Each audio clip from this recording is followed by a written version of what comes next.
But yeah, just starting off, my name is Rob Upchurch. I live in Temple, Texas, and I use he, him pronouns. I'm a freelance podcast producer and a member of the Rural Radio Collective's leadership board. Joining me from our leadership board is Megan Torgerson. Hi, I'm Megan. I produce a podcast called Reframing Rural, and I grew up in Dagmar, Montana on a farm and ranch, and now live in Seattle. And yeah, I've been with the Rural Radio Collective for almost a couple of years now and have been having a lot of fun transitioning from our meetings to having panels like this as well. And I'm excited to share the panel with you all today and with those who see the YouTube video later. Great. And yeah, so the purpose of our panel today is it has been a little over 2 years since this crazy thing y'all might have heard about called COVID-19 just changed the world forever, right? And we know that rural spaces are typically underserved when it comes to healthcare. Our role as rural podcasters, audio journalists, or really anyone concerned about rural spaces is how do we better address healthcare disparities in rural spaces? Joining us today, we have Dr. Lacey Loomer. She's an assistant professor of healthcare management at the University of Minnesota, Duluth. She enjoys teaching passionate undergrads in the healthcare management program and is looking forward to watching them excel in healthcare leadership positions after graduation. She's been published in outlets such as the Journal of American Medical Association, the Journal of American Medical Association, Journal of General Internal Medicine, and Journal of American Geriatric Society. Her research has also been featured in the Wall Street Journal, Forbes, and WBUR. We also are joined by Zariah Tolman. Tolman. She graduated May 2020 from Montana State University with dual degrees in neuroscience and biochemistry, double minors in biomedical engineering and global health, and highest honors. She is now attending Montana State's Master's in Innovation and Management program, followed by a PhD in psychology to analyze the program's effectiveness and study the neuroscience and psychology of social and emotional learning. She is also the founder of Positivity Outward, a mental health technology platform nonprofit. How we've kind of planned out this meeting is to have both guests kind of give us a quick overview, 10, 15 minutes uninterrupted of kind of what they study. They can probably tell you a lot better than I just did. What they study, what they work on, and what they see as important to addressing healthcare disparities in rural spaces. So without further ado, I'd like to throw it to Lacey to start us off. Hey everyone, thanks for the introduction and thank you for inviting me here. I'm excited to talk about health policy and legislation related to rural healthcare and health in general in rural areas. Sometimes we mix health and healthcare up, but I don't necessarily think that health means getting healthcare all the time. And just I use she, her pronouns. I'm coming to you guys from Duluth, Minnesota, located on the beautiful Lake Superior, or I like to call it the best lake of the Great Lakes. We're Superior. So I have a doctorate in health services research and a master's of science in public health. But I teach in a business school. So I'm going to be talking kind of from that perspective, kind of a lot about money and financing, because that's typically how policy gets implemented and has a lot of influence. So first, I think it's important that we think about the mechanisms, or typically we call them levers, that policy can actually have the possibility to influence rural healthcare, and it can be positively or negatively. Typically, if I think about negative aspects, policy sometimes leaves out rural areas and doesn't really, they're sometimes an afterthought, despite the large number of people that live in rural areas. So really the purpose of health policy is to regulate and allocate. So when I say regulate, I mean that the government has an obligation to its citizens to ensure that healthcare is safe and up to standards. And then the second role is through allocating, and that is really where I'm talking about the money, the purse strings here. So either through distributing money to a specific population or a specific program, or to reallocate funds using taxes to those who need it, such as through Medicaid. And so it's important to acknowledge that, you know, the United States policy is shaped by federalism, right? So we have these 50 states, and then we have this federal government, and they share policies in regulating healthcare, and they don't always agree and they don't always align. And so there's sometimes a push and pull, and usually it's not the most efficient, if I'm being honest. So, but it can allow for some really cool experimentation, right? So, and unique tailoring of policy, right? So what rural means in Minnesota is different than what rural means in Montana. And so I think that's really cool, but also can be frustrating at times. So before I go into some examples of how policy can influence rural healthcare, I also want to acknowledge that it's important to know that not just health policy influences health, right? So policy related to housing, to the economy, related to technology, they're all influential to health.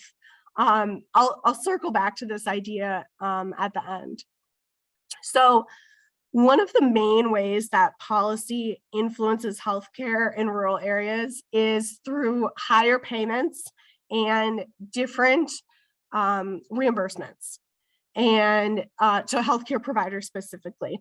So typically how the government has control over that is through their programs, through Medicare, the public health insurance program for those 65 years and older, or through Medicaid, so the public insurance for lower income that is financed, shared by both the state and the federal government. But there's also providers that have special designations that the government gives in order to get higher or different reimbursements. So one of the reasons why is, you know, healthcare delivery system is, honestly, it's a business, right? So they need money to keep the doors open. They're obviously providing a different service than other types of businesses. But in order to, so to say, keep the lights on and running, they need volume, they need patients, and they need money. And we know that in rural areas, there are kind of by definition, less people, and it's less dense. So people are more spread out. And so I don't want to get too jargony here, but understanding that the business models for those with lower volume are just, it's simply different than a hospital system in a rural area compared to a hospital system in a big city. And so the kind of main example I can give you guys is critical access hospitals. And there are roughly 1,300 critical access hospitals in the US. Not all rural hospitals are critical access hospitals, which is kind of a small distinction, but a big proportion of them are, and only rural hospitals can get this distinction. So you can't be an urban hospital and a critical access hospital. It's a special program just for rural hospitals. It's through Medicare and Medicaid. And this program has been around for about 25 years. And it was in response to rural hospitals closing in the 80s and 90s. And so this might sound familiar, right? Like we've had all these news articles about rural hospitals closing the last 2 decades. Well, this is not like a new phenomenon. We're kind of cyclical sometimes in our healthcare. So in brief, it's the Critical Access Hospital Program is designed to reduce the financial vulnerability of rural hospitals. Basically, the government understands that they're essential to the community and they need to keep them there in order to keep access to healthcare reasonable, right? So that you don't have to drive 2 hours to the next hospital when you need emergency services. So back to the money part of it is hospitals that are critical access are paid differently. So they're paid 101% of costs, in contrast to urban hospitals, which are paid an average predetermined payment based off of a patient's diagnosis for that service. So this is really meant to keep them more in line to cover their costs, right? 101% of whatever the allowable costs are.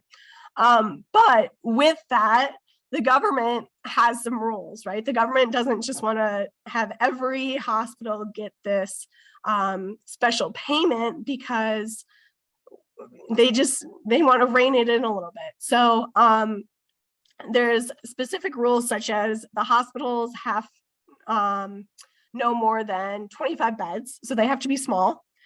And there is a distance requirement. So they have to be 35 miles to the closest next provider.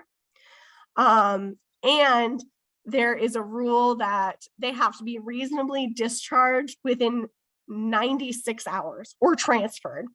Oftentimes, if someone is complex, really the role of that critical access hospital is to triage them and then send them to a bigger hospital. So policy-wise, the government has some ways that they can influence these critical access hospitals since they are changing that payment. And recently, the National Rural Health Association basically has recommended that some of the requirements are too stringent. And in order to keep this program flexible and actually working for hospitals, they want to eliminate or relax some of the requirements.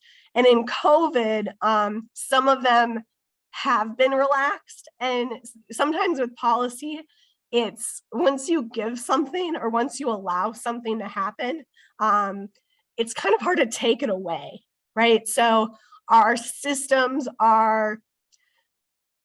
they adapt fast, but they also don't want anything to be taken away from them, so to say. So I want to switch to another example of a special payment that you guys might not be aware of, and that's home health care. So there's actually been a recent push from the Biden administration to expand home and community-based services. So this is pretty important as it fills that gap in our long-term care system. We want to decrease our reliance on nursing homes and really keep people to age in place and help them where they are.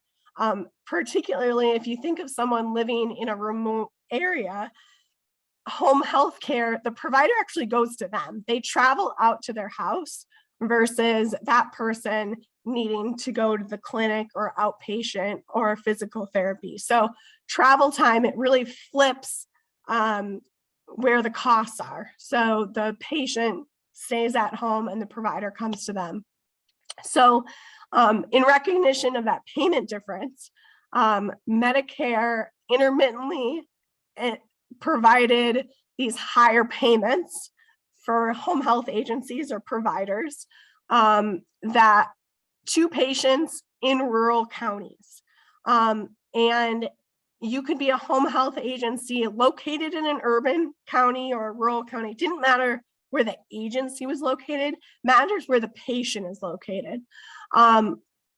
And I say intermittently because policy-wise, it's super interesting. It's this this higher payment for rural home health has been going on the last 20 years, but it's been on and off like every 2 to 3 years. So home health agencies will have this higher payment for 2 years, and then the next 2, it won't be there. And then it'll come back on, and then it won't be there again.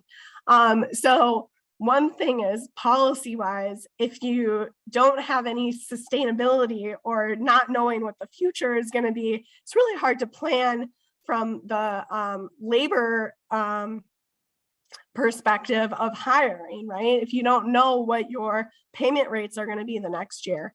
And this is really crucial in providing access to these patients who are homebound. And so the actual amount of the payments has also fluctuated. So it's fluctuated from 10% down to 3%. And I say this has been going on for the last 20 years. This year, 2022, is actually the last year that it's been in place. Now, you know, who knows with the government, it could come back on next year. They could pass something in budget reconciliation. But anyway, so I took advantage of this really cool on and off. In academics, we usually call it natural experiments, right?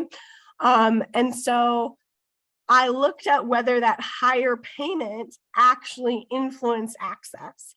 So we would hope from the policy perspective, if the government is paying a higher amount, home health agencies should be more willing to drive that extra distance, take on that client.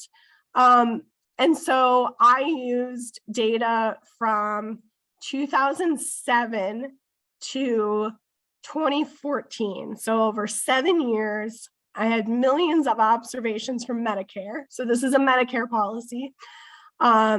And I found that when you look, when you look over time and you compare it to other options, right? So let's say I am hospitalized, I get my hip replaced, I need some rehab after. I have a few different options available. I could go to a skilled nursing facility and get some rehab there, or I could go home and get some PT from home health, or I could go home and not get any formal services, right? Maybe I can do this on my own. Maybe I'm not sure. There's a whole number of different reasons. So I found a very slight increase in people receiving home health care. But honestly, it wasn't a lot. So to the extent that we think it can influence access, yes and no. The amount that I was looking at was 3%, and that's kind of a really small amount on what we're talking about for a patient. It amounts to about 70 or 80 bucks for an entire 2-month episode. And so maybe if the payments were cost-based, like the hospitals that I was talking about, to actually incorporate that travel cost instead of a flat proportion, maybe that would be better. There's all sorts of kind of different payment variations that we can play with to sort of get the right thing. And I also looked at, does this higher payment change hospitalizations? And it did. It reduced hospitalizations, which is good, right? You would hope that if we're increasing access, that we're keeping people from bouncing back to the hospital. So there's some things to think about in terms of, there's not like one definition for rural. Everyone argues about who is rural, who's not rural. And with policy, it's so much easier to implement it when it's a yes, no, or a, this is rural, this is not rural. But I mean, that's not really the world we live in. And so there's this efficiency, effectiveness trade-off with whether you can really tailor the best policy for people living in rural areas versus logistically how it can be implemented and written into law might become a little complicated. And so there's trade-offs there. The last thing that I want to talk about, that I wanted to circle back about, is the idea that policy can influence health that's not necessarily health policy. So I'm part of this really unique community collaborative at the University of Minnesota called Project REACH. It stands for Rural Experts Advancing Community Health. It's a year-long program, and it basically provides community leaders in rural Minnesota with the health policy and leadership training that they can actually address issues that face their own community and advocate for them. So I'm partnered with this amazing community member. Her name is Ann Boosie. She lives in rural northern Minnesota, so up on the Iron Range, if you're familiar. And she's really just an amazing community advocate for healthy aging. Her idea back in July 2021 was to tackle the issue of social isolation among older adults. And so this is what I mean, like healthcare is not really going to help social isolation, but we know particularly through COVID that our social and mental health need to be taken care of almost as much as our physical health, if not more so, because we neglect it so often. And so she's worked with me and some other researchers at the university to really go through the steps of why social isolation is a problem for older adults living in rural areas, and how she can use policy and advocacy to really address it. And so when we think about social isolation, one of the first things that comes to mind is digital connectivity, particularly when, physically being near each other is unsafe. So right now, like we're doing podcast over Zoom, many of us have had so many months of practice, and access is not really an issue for us. We might just, take it for granted. But in more remote areas, and particularly for older adults that might not have that grandkid next door to help them get up to speed. But really, broadband is an issue still. Like it's 2022 and we have so many people that still don't have good internet access. Some internet companies, because it's not profitable, right? It's not profitable to lay down those lines. They literally won't go down to the end of the road, right? So, or it might exist, the internet might exist, but it's slow. And so this sort of communication is just not possible. Or it's simply too costly, right? So Anne recognized this, the community advocate, and she has really honed in on the idea of rural digital equity. And once she identified the issue, she has been working on identifying partnerships. And really, she landed in the library. So personally, I'm a huge library lover, like so many great services, but it also has such a robust rural infrastructure that actually has the ability to reach such rural people living in rural areas. So she dug in, she read the library's strategic plans, which I didn't even know existed. And she connected with the library program specialist. She set up meetings, and she's like getting on everyone's agenda. She really is like hitting it out of the park.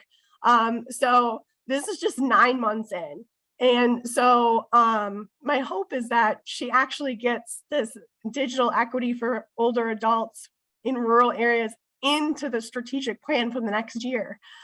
So I just want to kind of wrap up that story by saying, like, in order to do and make effective policy, we need to listen to the community and the advocates within the community to understand what they really need, because, you know, policymakers sometimes spend a lot of time in the city and not really connecting back with who they're representing. So listen to the community, because they can be really great advocates for themselves. Oh, that was great. Thank you, Lacey. And in fact, on the note about libraries, I have someone I want to connect you to after this meeting. It's, yeah, you're right up their alley. Anyhow, that seems like a great place to jump in on Zariah and her work. So Zariah, why don't you tell us a little bit about, you know, your academic background and what you're doing with Positivity Outward? Absolutely. Thank you. And I'm really happy that Lacey started, because I'm going to be kind of reiterating a couple of those points. So I'm Zariah. I grew up in a town of 50 people in Wyoming.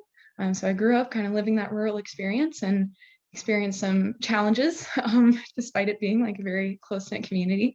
I went to Montana State University for my undergrad, and I was always going to go to medical school. And then kind of in parallel to academic success, I experienced some severe mental health and mental illness challenges, and me learning to be able to navigate those and kind of finding those tools and being able to heal is really what inspired Positivity Outward. And so I spent a year after my undergrad starting the organization, and then I'm now doing like a master's through a business school here at MSU, because I didn't know how to run a nonprofit. And then I've loved it so much that I'm going to start taking Positivity Outward into my doctorate program in the fall. So I'm doing a PhD in psychology, and I'll kind of bring that back up in a little bit. And so what Positivity Outward does is we built an app that connects rural youth with mentors, because what I thought was the most challenging experience of growing up rural was it was really lonely. I felt like there wasn't a lot of people to talk to, especially about conversations that weren't talked about a lot. And so I felt like I was in this community where I knew people cared, but I felt like I couldn't really open up. And so that experience of loneliness and kind of struggling to cope persisted even after like I left that community. And it turns out that 75% of mental illness manifests before the individual is 24. And so my experience wasn't unique. Most of the youth that are kind of going to be experiencing these challenges are going to start experiencing them now. And so Positivity Outward is focused on middle and high school students and kind of connecting them with individuals that they can have these conversations with that they might not have anybody else to talk to in their town. And so Positivity Outward, we just started our pilot. And so we have 5 kids who are on the app right now from a rural high school in Montana. It's called West Yellowstone. And I spent like a year and a half building it. And I was like, okay, like hopefully I did a good job. And even from the first message, because the kids get to choose their own mentors, and I'll kind of talk about that more in a little bit. There was a student and he reached out and he was like, hey, like I saw on your profile that you've had experience with depression, and you know, how do I kind of navigate me experiencing these similar challenges? And they know, like, I'm not a mental health professional, our mentors aren't that, but we can share our experiences and they can learn from those experiences. And because they can have relationships with multiple mentors, they're able to kind of get feedback from a lot of different perspectives to best know how they can move forward. And so even from that first message, I think Positivity Outward was exactly what I was hoping it would be. But there are 3 kind of most important issues kind of in the realm of like mental health for youth in rural areas that I wanted to kind of talk about. One of those is school-based mental health, and then scalability of current mental health treatments, and then autonomy. So school-based mental health programs typically look like social and emotional learning programs, where they're helping students develop like self-awareness skills, self-management skills, like relationship skills. And a lot of the time there's a good amount of overlap. And there was a survey recently done by the Montana Office of Public Instruction, where they surveyed parents and students to figure out the top priorities for them. And the surveys showed that mental health and social emotional learning are the top 2 priorities for them. And so even though mental health is a new conversation in the school and academic space, it's been there a while. It's just we want to expand social emotional learning to be a little bit more holistic and include mental health in like a broader lens. Another kind of note with the school-based mental health programs is the need for them to be evidence-based. So there's a lot of programs and a lot of digital wellness apps like that. I feel like that kind of industry has been skyrocketing. Things like Headspace or different apps, and a lot of them they can say that they're research-based, so that means they're based on information that shows the effectiveness of the program. But then there's evidence-based programs, meaning that research has actually been done to show the efficacy of how it works kind of in that real world. And so when schools have different options to choose from with mental health or social emotional learning programs, there's not very many, especially for rural areas, that are truly evidence-based programs. And so that's kind of the rationale behind Positivity Outward wanting that like our pilot study our pilot is a research study, and then I want to bring it into the PhD because there's such limited options for schools to choose from that are truly evidence-based and actually show how they work and why they work. The second issue is scalability. So ours is a mentoring program and a mental health program and a social emotional learning program.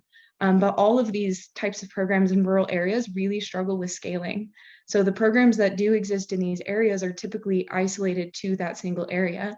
And then other kind of nationwide programs that try to, like nationwide programs like Big Brothers Big Sisters, for example, they even struggle to get into these rural areas because like the geographic isolation, there's not a lot of people that they compare with each other because everyone knows everybody.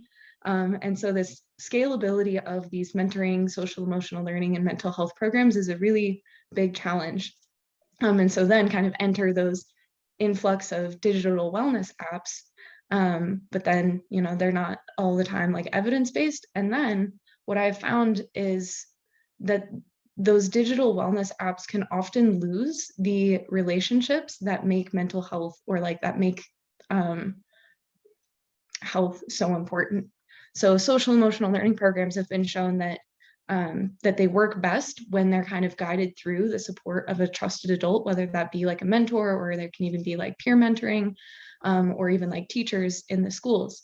And so as things scale, especially if they're using tech as their platform, it's really important to not lose the relationships that can really make it work.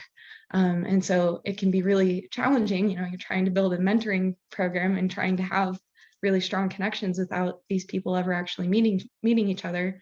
But there's kind of that trade-off between scalability and kind of that personal relationships. But it's important that you can try to navigate both and do so in the best way possible. Then the third issue that I wanted to talk about was fostering autonomy. And specifically for youth, they can often feel like they're not trusted to make decisions on their own behalf.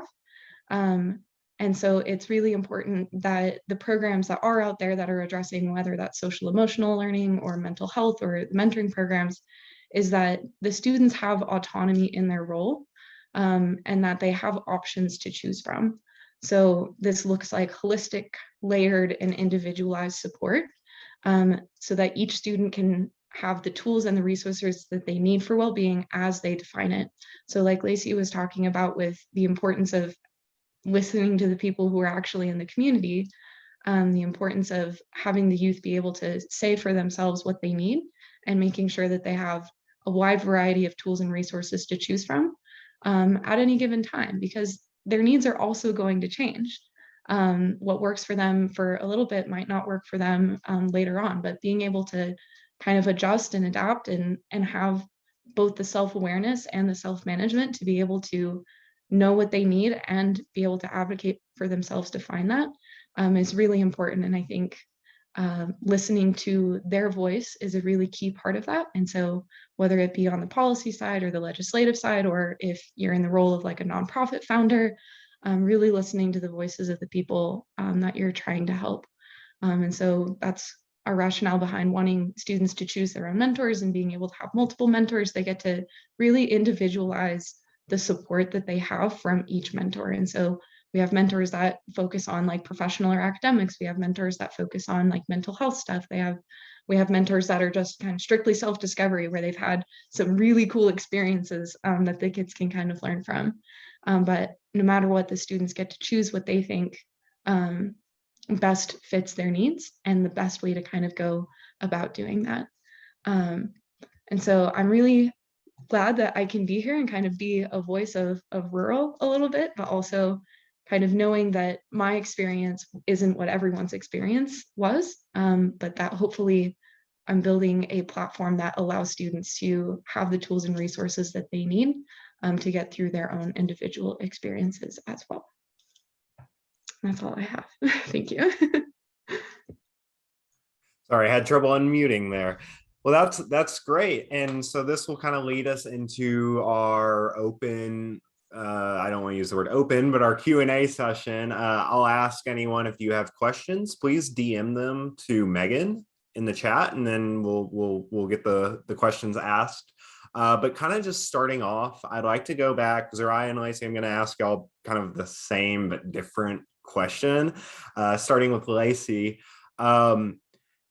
Lacey, how do you see policy and legislation? What should we be working towards in policy to enable platforms like what Zariah is building? And how do we, you talked about, obviously funding is an issue. How do we, make it so that Zariah can build what she's building and it works for people in rural spaces?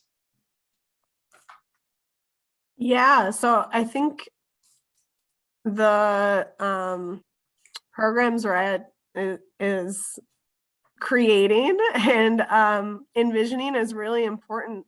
And I think that we can look to different models in healthcare for how that, in telehealth, for how we can kind of scale it up. But yeah, you kind of got me. Funding is the is the answer, right? But also I would think that integrating it into sort of that school health-based would be useful. But when I'm talking about sort of looking at healthcare models, when we think about connecting rural communities, right, so they can all learn from each other, I'm certain that this issue is not just defined to the area that you've started it out at, but having you connect to other states and other communities would be really kind of the next steps. But I think having schools, like your statistic of mental health start, 75% start before 24, like really understanding the investment that we need to make in children and their mental health services is kind of like the first step, right? For sure. Yeah. And I think there's also a lot of what you touched on about access to the internet in general is abysmal in rural spaces. I mean, just last year when I was back living in my hometown, I had like 5 megabit per second internet. And here I am trying to work as a podcast producer and I can't upload and send files to people. So yeah. I have a friend who she grew up in Laramie, Wyoming. I'm not sure if that's near where you are, Zariah, but when she would go home, I did my PhD training with her, and she would go home for winter break, 2 weeks, 3 weeks at a time. And she was like, I can't use the internet if the microwave is on. And like her parents work at the university. So it's like so insane that the internet and the microwave don't work at the same time. Like I'm trying to say that they, have the resources available, but they're not available, right? So totally internet is important. And so Zariah, kind of like I said, similar but different question. I know you are just kind of getting the wheels turning on Positivity Outward, so you may not even know quite yet, but what barriers do you foresee that rural people might have that legislation and policy could help to address? Good question. There's one that comes to mind, but I'm not sure how legislation and policy can really benefit it. And one of those is stigma, with rural communities being kind of very stoic and not willing to have conversations around mental health quite yet. And I'm not really sure the best way for legislation or policy to kind of do that, but I guess by supporting programs that do start conversations, that could potentially be a way around that. I think Montana's I'm really excited that I'm here in Montana because the state has done, like, there was a measure, I think it was in like 2015, that said that all schools need to have access to high broadband internet. And I think as of like 2019, 96% of the school districts have that access. And so it's something that, oh no, I think I'm frozen. Am I okay? You're Sorry. here. We see you. Cool. And so Montana, I think, is a good place to be able to have like an app-based mentoring program. But I know that it's not that way in a lot of other states, including Wyoming. Even just like where I'm from, it's been a lot more challenging to get in touch with people who are at the schools, even to just introduce this program to them. Because there's also the question of bandwidth, like emotional bandwidth, for the teachers and the school administrators, because they're already having to do a lot of stuff with the academic side, and then we want them to add on the mental health side and add on like everything, all the ways to support the students. And so it can be really challenging to kind of get your foot in the door with these already overwhelmed individuals. But by offering something that kind of offloads that burden onto them, I think that can be a good way to go. And then with policy and legislation, just making sure that that kind of transition can happen, and that the things that are being asked of the schools to do are the right things. So not just like getting good scores on tests and doing kind of all of these things, that the metrics that the schools are working towards are representative of the success that they want the students to have. Great. Yeah. And I think Lacey makes a great point here in the chat that local public health departments can absolutely play a role as well in communicating around the stigma. And I think that's probably a way to go. My next question, and then we'll go into Rachel posted a question in the chat, but this one's for Lacey. And Zariah, if you feel that you have something to add, of course, but obviously, so we're limited by the economics and the scale of healthcare, but it's really great that we can address mental health pretty easily, not easily, but you know what I mean, through a telehealth platform. I don't know that we can say the same about someone with cancer needing to see their oncologist.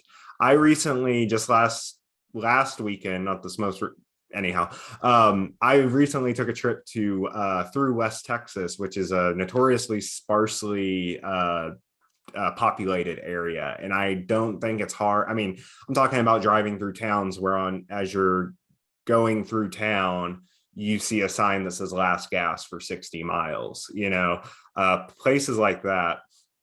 And these people probably have to drive either 3 hours one direction to see some form of specialist in El Paso, or 5 hours the other direction to see a specialist in San Antonio. Point being, Lacey and Zariah, is there any sort of policy and or telehealth solution you can see for these more specialized forms of medicine that might require lab work, might require, you know, very intense knowledge on like a specific disease or issue? So there is a project out of New Mexico that comes to mind, and I think it's called Project Echo, that basically connects more specialized medicine, or more specialists to local community providers. Now, if there isn't a clinic or somewhere that has providers, that's kind of another issue. But kind of utilizing a training model where the providers at the more rural areas can kind of get a consult from that more specialist in that area.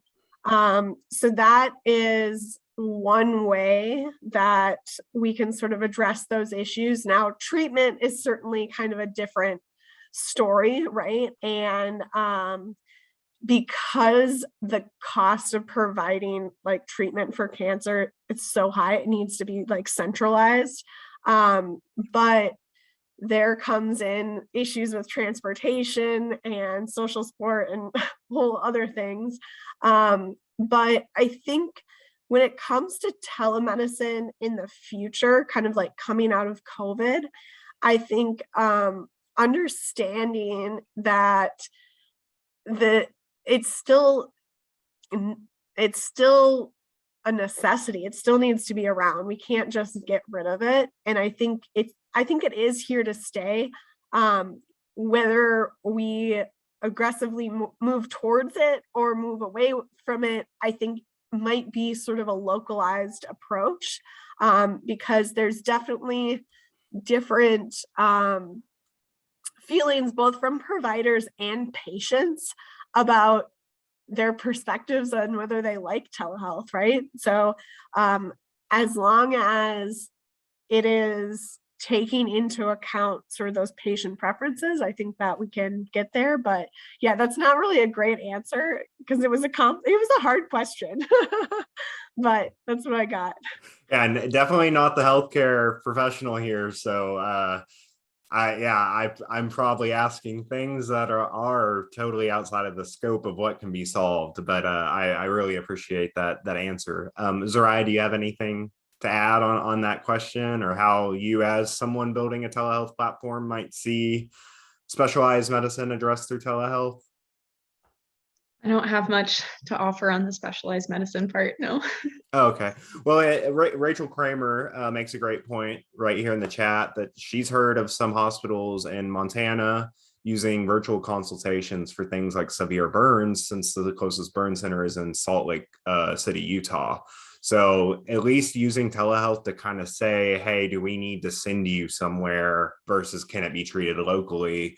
That might be one way, kind of almost a stopgap solution that we can use to kind of address the disparities between the access to specialized medicine.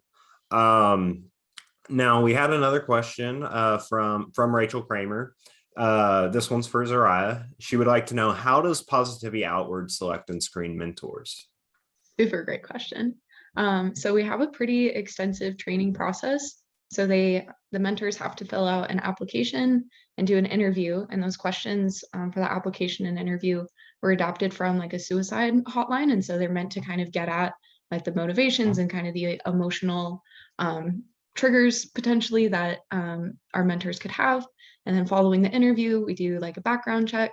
Every one of our mentors does QPR training, which is like a 45-minute self-paced suicide prevention training.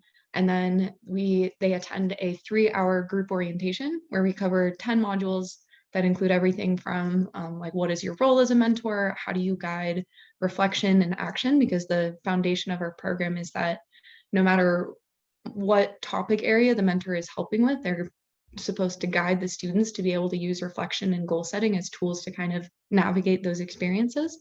And so modules that include like the reflection and action cycle and the neuroscience behind our program, kind of neuroscience of emotion regulation and all of those things. And then after that, they're able to log on to the app and kind of start mentoring. We do have them do like weekly check-ins with me just to kind of see how everything's going and making sure that everything is going swimmingly.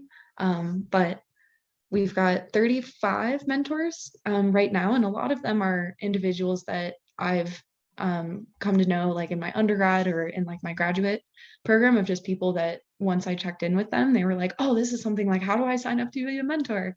But then they've all been really amazing about going through the big, long process and doing really great things for the kids already.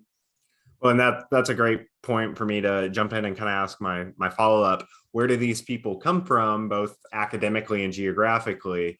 And is geography considered when partnering them? I know, of course, you said you have a test pool of 5 students at one school, but like in the future, will you plan to pair students with someone who could potentially be, one city or town over versus, I'm a kid here in Texas talking to somebody in Montana. What do they know about my experience? How have you kind of planned for that? Yeah. And I think well, okay, let me backtrack a little bit. So our mentors are from all over and doing a lot of different things. So we have 3 who are in London right now doing graduate programs.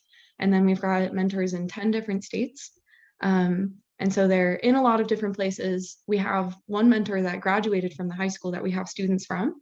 And so our goal is to have both. So if a mentee is looking for someone that really closely understands their experience, then we hope to have a mentor from that area or from that town next door.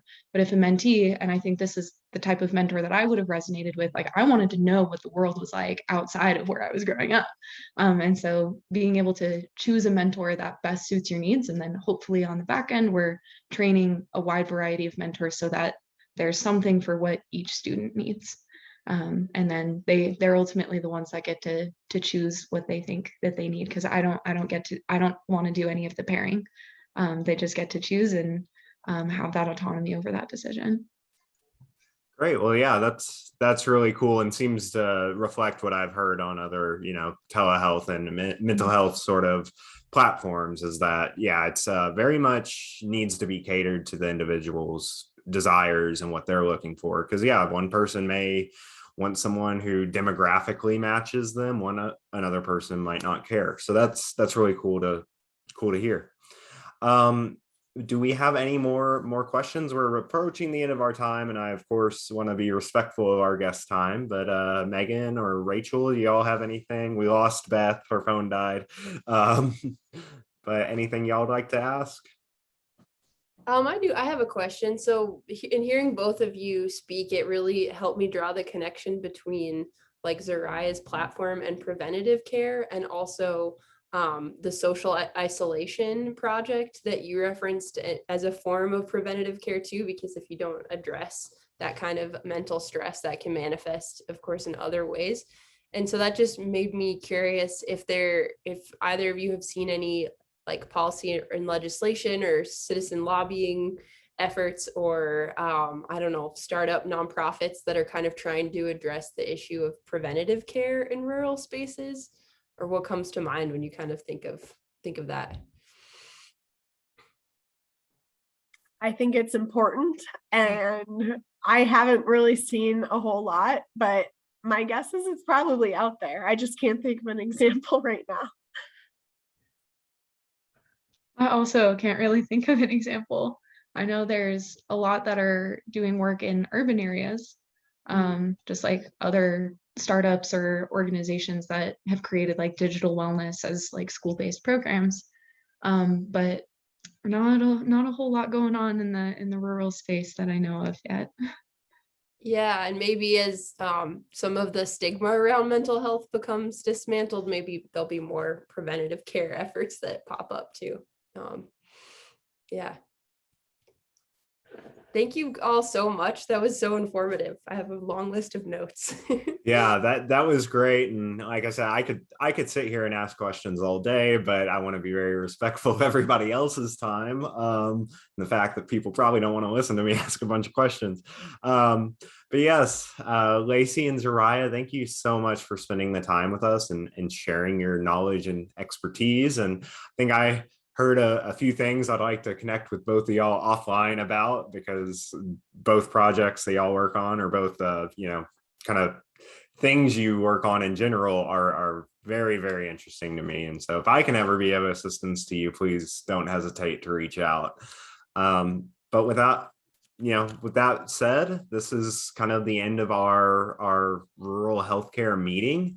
Our next meeting will be more of a general format, just kind of people talking about whatever they want to bring up. Maybe we'll have some project examples or anything of that nature to talk about. But Megan, do you know what that date is? Should be somewhere at the end of April. The last Monday. Right. So That would be April 25th. okay, yeah. So yeah, if you are on the Rural Radio Collective email list, just be on the lookout for those wonderful emails that Megan writes. And if you are watching this on YouTube, please feel free to reach out to us at ruralradiocollective@gmail.com. I'll get you added to that list. And please join us for our next meeting on April, I believe you said 25th, Megan. Yep. And we'll see you there. All right. Thanks, everybody. Thank you so much.